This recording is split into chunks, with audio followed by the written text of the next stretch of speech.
ಲೋಕದಲ್ಲಿ ಅದೆಷ್ಟೋ ಪ್ರಸಿದ್ಧವಾದಂತಹ ದೇವಸ್ಥಾನಗಳಲ್ಲಿ ಪುಣ್ಯ ತೀರ್ಥಾದಿಗಳುಂಟು. ಮಂದಾರ್ತಿಯಲ್ಲಿ ಸರ್ಪಸುಂದರಿ ನಾಗಕನ್ಯಕೆಯಾದಂಥ ನೀನು ನೆಲೆಸಿದಂಥ ಕಾರಣದಿಂದ ಈ ಮಂದಾರ್ತಿ ಕ್ಷೇತ್ರದಲ್ಲಿ ನಾಗತೀರ್ಥವೆನ್ನುವುದು ಪ್ರಸಿದ್ಧಿಯಾಗಬೇಕು ತಾಯಿ.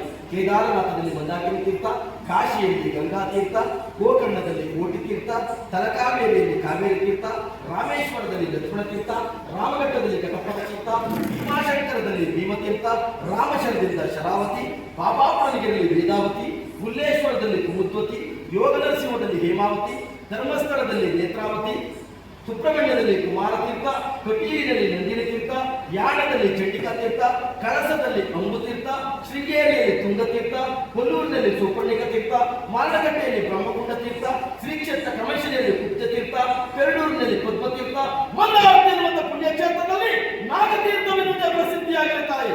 ಮಂದಾರ್ತಿ ಕ್ಷೇತ್ರದಲ್ಲಿ ನಾಗತೀರ್ಥವ ಮಿಂದು ಬಂದಾಗ ಸರ್ವದೋಷ ಭಂಗವಾಗಿದೆ.